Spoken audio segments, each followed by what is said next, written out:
Ole Miss easily gets past Georgia Southern 52-13 in an interesting game, but does Ole Miss have a little bit of a penalty problem? Is it boredom? What's going on there? We talk about that in just a second. This is the Locked On Ole Miss podcast.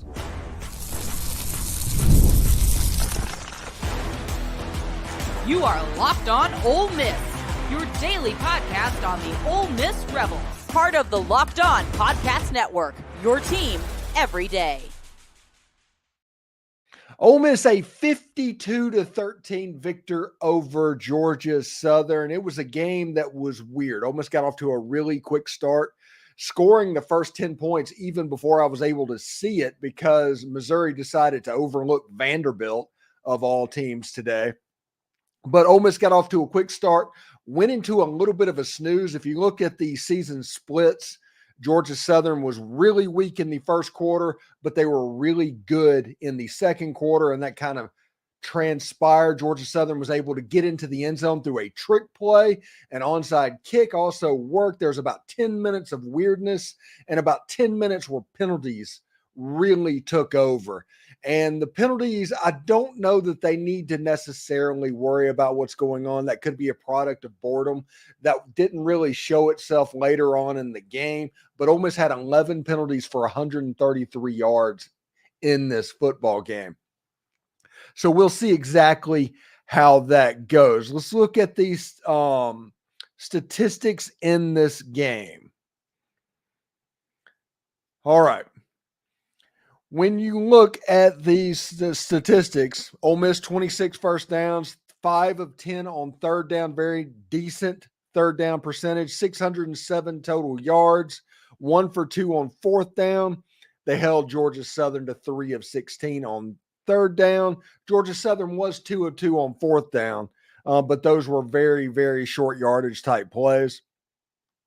Georgia Southern only threw for 157. There's going to be people that have questions about Ole Miss's secondary. Ole Miss's secondary, I thought, other than the penalties, played pretty well in this ballgame. Brandon Turnage got a pick. Jaden Kennedy matched up.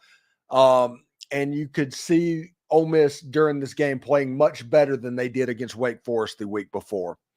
Basically, they got the pass rush. Princely Umanmielen was a really dominant player in this football game. JJ Pegues was the player that replaced Jared Ivey on the defensive line.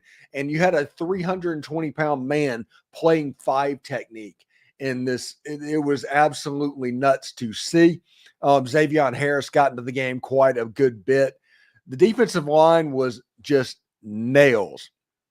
Georgia Southern had 37 yards rushing on 36 attempts for the game. Ole Miss was number 1 in the NCAA in rushing defense. That's not going to change after this game. Georgia Southern had 6 penalties for 51 yards. Like I told you earlier, Ole Miss had 11 for 133. Ole Miss's time of possession was at 25 minutes and 34 seconds, and that was mainly because of that weirdness in the second quarter I talked about with the long Georgia Southern drive that resulted in the trick play touchdown, the onside kick that got them the ball right back as well. Like I said, Brandon Turnage got an interception, and there was a fumble recovery as well. If you want to look at the individual box score, Jaxson Dart was 22 of 31, 382 yards, 4 touchdowns, and an interception. That was not a bad throw. The receiver was open. He just underthrew it a little bit. I have no problem with that throw whatsoever. Austin Simmons got a little bit of time towards the end of the game. Henry Parrish, 13 carries, 89 yards, averaged 7 yards per carry. Almost did not run the ball very much tonight. And they weren't necessarily effective because whenever they were throwing the ball deep, they were getting whatever they wanted. Ole Miss, if they wanted to in this thing, I have a feeling they could have completely opened up Georgia Southern in the running game, but they didn't have to do that. Jaxson Dart ran 5 times for 36 yards. Matt Jones, 8 for 36. Dominique Thomas had 4 for 30 and a touchdown. Rashad Amos got in for 3 for 18. Ulysses Bentley, 2 for 9. And, of course, JJ Pegues got the touchdown as well. Tre Harris had 11 catches, 225 yards, 20 yards per catch, 2 touchdowns on this game. Juice Wells, 3 for 66 and a touchdown. Jordan Watkins, 3 for 36 and a touchdown. Caden Lee, 1 for 31. Daquan Wright, 1 for 14. Micah Davis, 1 for 6. He caught the pass from Austin Simmons. And Matt Jones had a catch as well. Ole Miss did recover 1 fumble. They had that 1 interception. Chris Paul was very, very good. Him and Princely Umanmielen, where they were worth the price of admission. Anybody that went to the game and stayed at the game, defensively and watching those guys play defense is a treat. Chris Paul had 10 total tackles, had a sack and a half, 2 TFLs in this game. Walter Nolan had a half sack, which was a half TFL. Princely Umanmielen had 1 sack, and the pressure they got really started to affect J.C. French, the quarterback for Georgia Southern, as well. Like I said, I'm very, very happy with what Ole Miss was able to do, because this was always going to be a difficult game for the Rebels. There was just no way they could get around that. So it was interesting. I'm happy. I'm satisfied. Ole Miss is 220 to 22, I think, is their scoring margin at the moment. There's already questions that are popping up in the chat. And it was like, will Tennessee pass Ole Miss? That doesn't matter, because all of these teams are going to play each other and do what they need to do.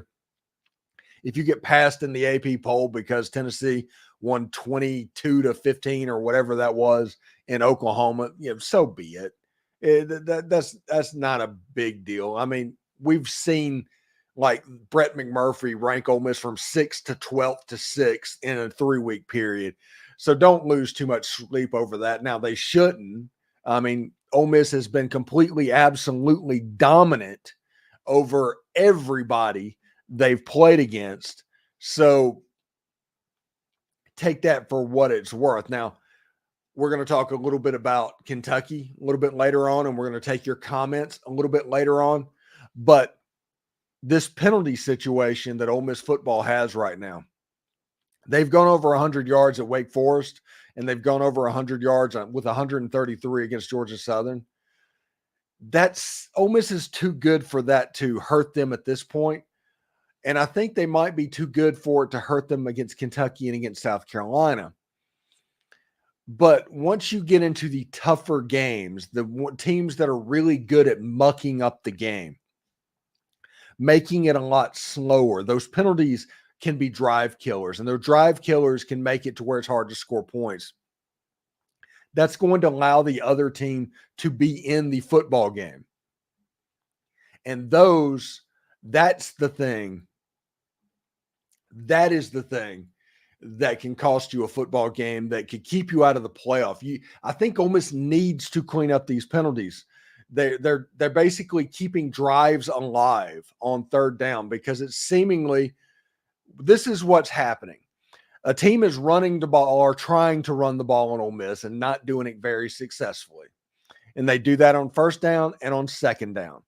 And then on 3rd down, it's like 3rd and 8, and they have to get rid of the ball in a hurry, because if they don't, Princely Umanmielen and Walter Nolan and JJ Pegues and like all of them will be completely in your kitchen doing all sorts of damage to you. So they just drop back 3 steps, and they basically do a quick go. And they throw the ball deep to see what would happen. Because right now what is happening is the defensive backs are so handsy, they're magnets for calls. And they're going to get this under control, and they're going to do what they have to do. But right now, it's becoming a trend in the same way that a year ago, the offensive line, the trend was holding. Everybody remember the offensive holding that Ole Miss got over and over and over again at the beginning of last season. That became a narrative throughout the whole season. So we will see if the defensive backs can get this under control. And again, other than that weird second quarter, you didn't have the defensive holdings like you did earlier in the game. There was about a 10-minute stretch of game time that holdings just happened, and the drives were extended. And there was a drive in the 4th quarter to where Georgia Southern basically got that last field goal because of 45 yards and with the penalties. That can get your opponent points. That can make it difficult for you to score. When Tre Harris, like there's going to be bad calls. Tre Harris should have 3 touchdowns tonight because that was not an offensive pass interference. He hardly touched him. But they called that. In those situations, you're looking at 1st and 25 instead of 1st and goal from the 1 or whatever it is, a touchdown at that point. So these penalties need to get under control. Whenever we talk about Ole Miss playing clean, which they have for the most part, they have played clean for the most part. But Ole Miss really needs to play clean moving forward. They need to clean up these penalties, essentially. And we'll see exactly how that looks and what is going on there. Should be pretty cool. Anyway, when we come back, we're going to continue talking about the game tonight. We're going to talk about Jaxson Dart and Tre Harris and the superlatives of this game. And then we're going to take some of your comments as well and listen to what you're saying on the chat. You know, passion, drive, and patience, the formula for winning championships, is also what keeps your ride or die alive. eBay Motors has everything you need to get you the peak performance, including 122 million parts for your number one ride or die. It's absolutely fantastic. Superchargers, roof racks, exhaust kits, LED headlights, and more. Whether you're into speed, power, or style, eBay Motors has got you covered. And with over 122 million parts for your number one ride or die, you'll always find exactly what you're looking for.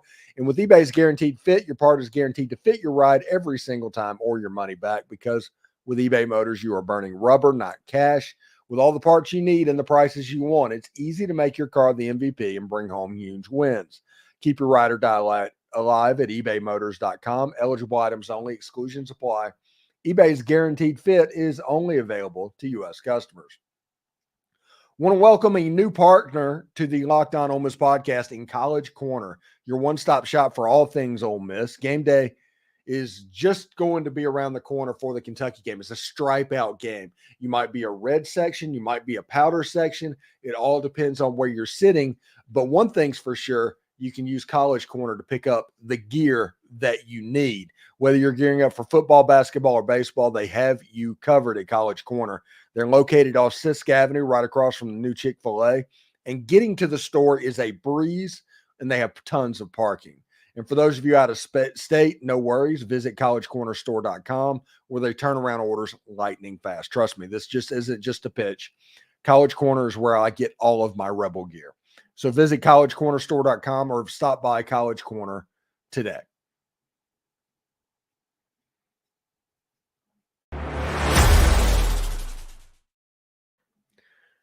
All right. So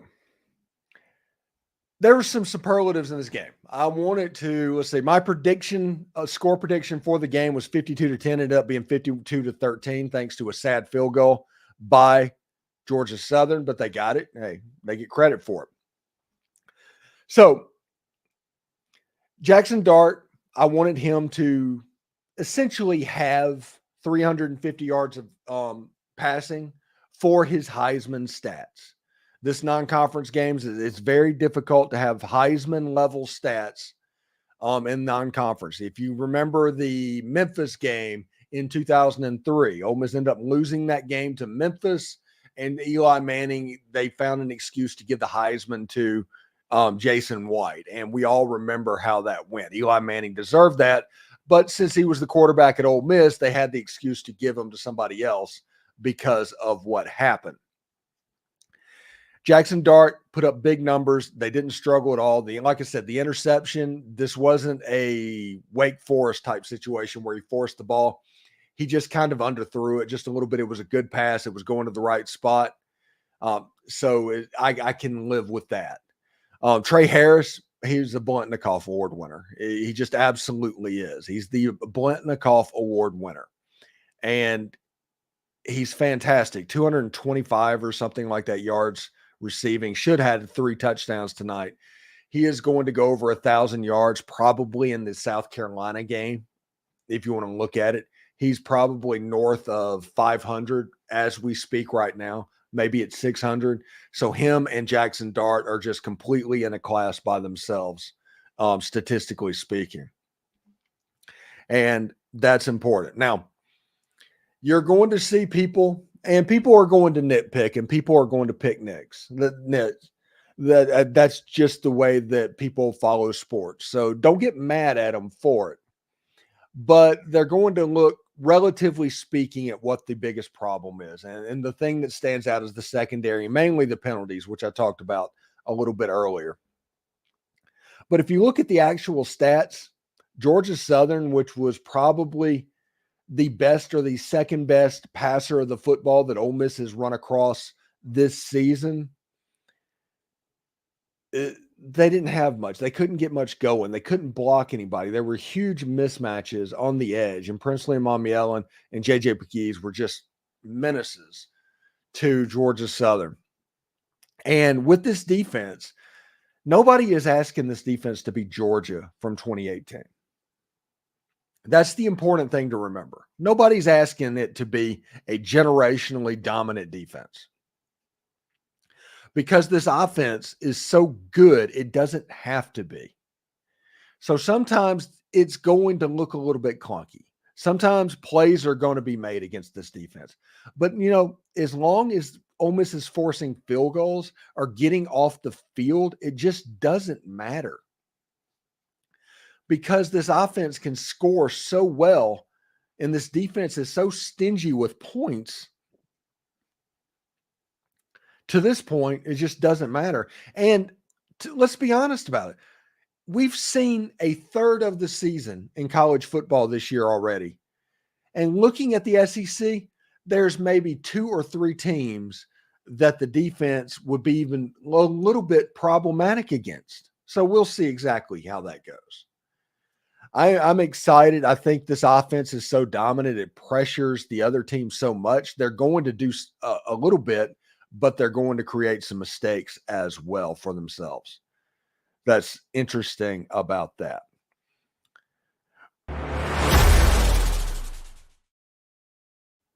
All right. We got something a little bit different for you this weekend. Through tomorrow, all FanDuel customers can bet $5 and get 3 weeks of a free trial from NFL Sunday Ticket from YouTube and YouTube TV. And then with the YouTube TV base plan, you'll be able to watch every regular season Sunday market out-of-market game. All you need is a Google account and a current form of payment, and you can cancel at any time. You can get Ole Miss for their national championship odds, which are currently at plus 1,200. Jaxson Dart's Heisman odds are currently at plus 600. Whatever your flavor is, you can get it there today. Just visit FanDuel.com and download America's #1 sportsbook.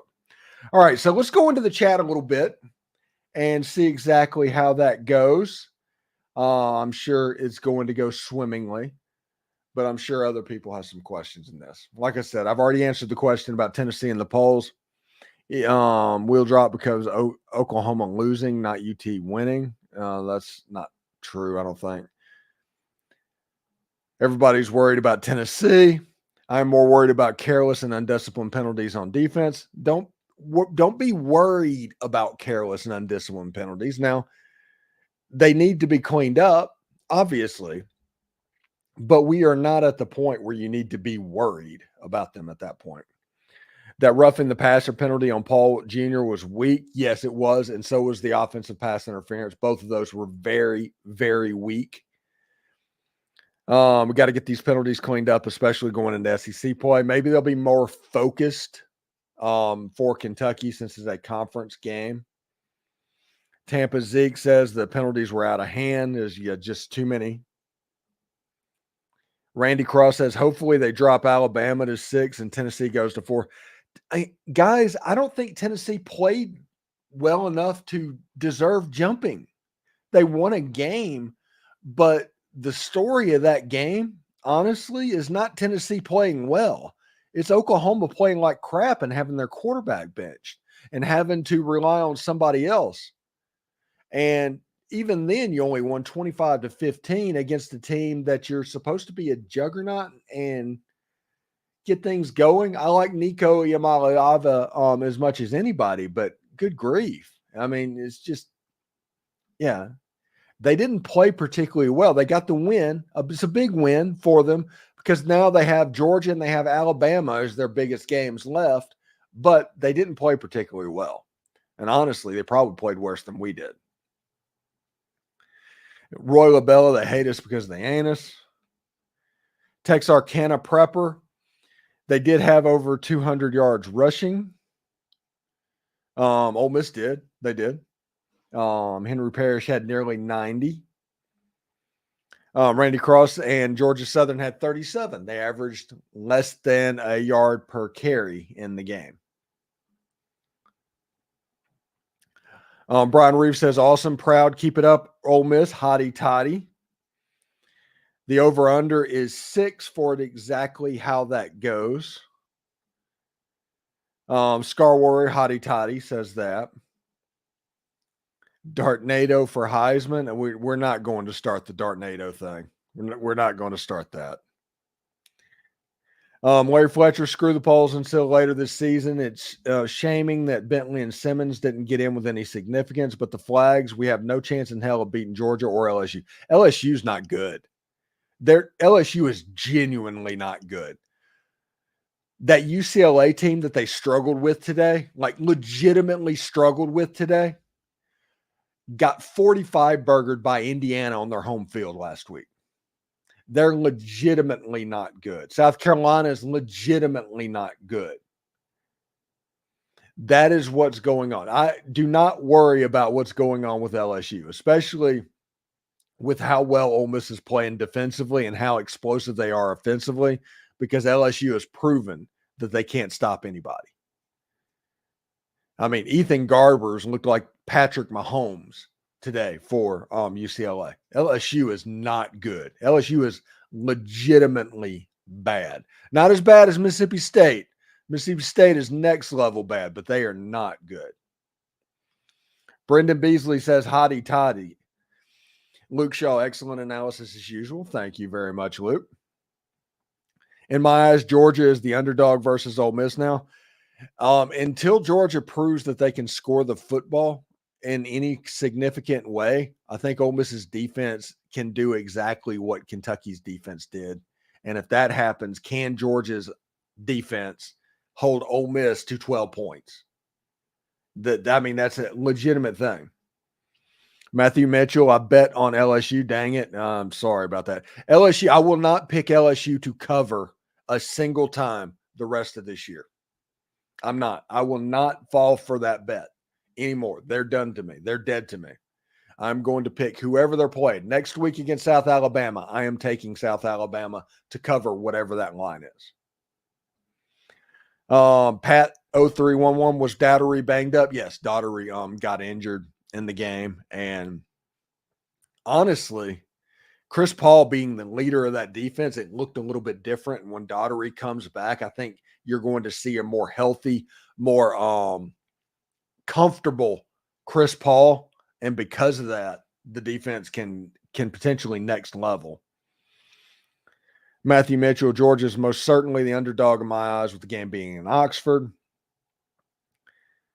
Pat 0311, glad to see you teach your cat about gun safety is still on set. Yes, that's not going anywhere. And Kathy Ireland made it as well. And I've got the SEC football book from the interview I did. Yeah, I've got some interesting stuff. My Indiana Jones archives are on there as well. It's pretty good. But yeah, it is important to teach your cat about gun safety because you don't want to be in a situation to where they're just willy-nilly using a firearm. That's not good for anybody. Luke Shaw, some of these penalties are the result of liberal officiating crew. If we had Arkansas or Auburn's crew, we wouldn't have gotten half of those penalties, particularly holding calls. Yes, but it's back-to-back weeks. And I realize it's luck of the draw sometimes on officiating crews, but it is back-to-back weeks, and it's becoming a trend. And whenever it gets to be a trend, you're going to get a tight whistle for the rest of the year. And that could be problematic, getting a tight whistle against Georgia more so than, earlier in the year. Tampa Zeke, yes, Daughtery's game time decision. No, sir, Georgia will kick our ass if we cannot quit holding and pass interference. As long as they do not hold and pass interference as well. But I don't think anybody will kick Ole Miss's ass this year. Brandon Beasley said the defense looked solid around the edges this week. A couple of miscues in the middle, but they weren't exploited. They played very well, other than about a 10-minute period to where it just got weird. It just did. And Georgia Southern, I explained during the course of this week, they were going to be able to score the football on Ole Miss because they can score on everybody. They didn't have a lot of yards, and they won't have a lot of yards because Ole Miss is able to keep it from being sustained. Remember, the only touchdown Ole Miss has given up this season has been on a trick play to where you just got. It wasn't a situation to where you just got drilled over and over again to where a touchdown happened. No, you just got on a play. It was a good play call by Clay Helton, and he was able to do that. And the onside kick was brilliant. It was a perfectly kicked ball, and the wide receiver or whoever got it got a toe in. Good for him. That was fantastic. But once Princely Umanmielen and JJ Pegues established the edges going against their quarterback to where he was looking down, he wasn't looking up anymore.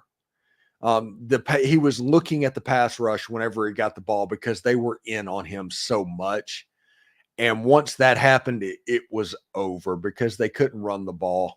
But like I said, they were able to score at that time. Trace Buffkin will be fine. Our offense is the best in the country. We have to clean up the penalties, but we've been great on defense. Nobody should talk that down. Yeah, that's exactly it. And when you look at in the course of the defense, and I said this during the course of the offseason, and I meant this, the purpose of this defense is to be as good as it needs to be and as good as it can get. And the purpose is to get the ball back for the offense. So it needed to be good in the red zone. It needed to be good at turnovers. It needed to be good at third downs to get off the field. This is a very good third down defense. In the red zone, they've been absolutely nails. They did give up their first red zone touchdown, but the whole purpose is to get the ball back to the offense because the offense can score so quickly. The game can essentially be over midway through the first quarter if they can get a couple of defensive stops. And this defense is doing that at this moment. And that's the reason I'm not going to get on it. Like I said, it's going to get harder if these penalties happen against Georgia, if these penalties happen against Oklahoma, maybe on the road at Arkansas, which, by the way, Bo Wallace is going off on Hugh Freeze on Twitter right now. Going absolutely off on Hugh Freeze. And that is at least interesting. Matthew Mitchell says LSU is trash, 17-17 at halftime in Baton Rouge to UCLA. Are you kidding me? Yeah, they were horrible. Just horrible over the course of the ball game. Too many penalties. Yeah, that's the story in this game. Too many penalties. Pat 0311, Dylan Stewart being coached by Pete Golding next year. He might be transferring from South Carolina. That's something to look for. Charles Vaultwell, another ugly win. A win is a win. I'm not ruling this as an ugly win. I think that just wasn't the cleanest in the world. This was not an ugly win. There was a lull of about 10 minutes to where they kind of lost focus defensively and racked up those holding calls because of a lack of focus from time to time. But they got it back together and they pretty much clicked as the game went on. So I don't think this was an ugly win per se. Georgia Southern is a good team. Yeah, they are. Matthew Mitchell, totally unrelated to the SEC, but I wish USC had a pulse in the first half. And how is Kansas State losing right now? And also, Colorado pulled off a miracle. Steven, if you were a quarterback and saw Walter Nolan break through the line and come at you at full speed, what would you do? I would probably go down. I would make a business decision. Either that or I would roll out every single play. Of course, I couldn't outrun Walter Nolan, so why would I even roll out? S. Smith, you have no idea how good it feels to be living in the middle of LSU country while being an Ole Miss fan right now. I bet that is awesome. That is fantastic. Matthew Mitchell, I think LSU has a real chance of losing to South Alabama. I do too. In the last 2 games, South Alabama has scored 130 points, and LSU's defense has not been good. So we'll see how it goes. Blake Glover, got to clean up the flags on defense before SEC teams roll in. Take away the penalties. I don't think they score. I think I mentioned that on my show, and how clean that we play and how clean that Georgia Southern plays determines on what exactly the score would be. I am actually kind of glad that South Carolina scored, but so you're not thinking about that so much. Nobody's overlooking the game. Brendan Beasley says LSU is no good this year, but can absolutely never overlook that game. Ole Miss has not beaten them in Death Valley since 2001. They beat them in 2008. 2008 is the last win down in Death Valley. Nobody's overlooking the game, but that doesn't change what's happening and what's going on in the game. It's important for the team not to overlook LSU, and they're not going to, because Jaxson Dart remembers what happened the last time he went to Baton Rouge.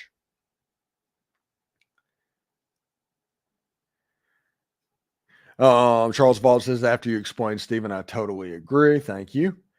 And last but not least, I'd laugh if LSU lost to South Alabama, but if they do, that doesn't help our strength of schedule. It doesn't matter. If Ole Miss wins the games they're supposed to win, which right now they're favored in every single one of them, it doesn't matter what their strength of schedule is, because they're going to be an SEC champion and the number 1 or number 2 seed in the entire country if they win all the games on their schedule.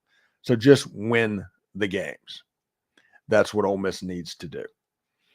So thank you very much for making the Locked On Ole Miss podcast your first listen every day. Tune in tomorrow night at 7 o'clock Central Time for Reaction Roundtable, when all of the regulars, we talk and break down this game. We get ready for the start of SEC play, as well as the preseason has officially ended. Ole Miss gets through the first 4 games of the season, winning by a combined score of 220-22. And that's pretty freaking awesome. Take care, everyone. I will talk to you later. Hotty toddy, man.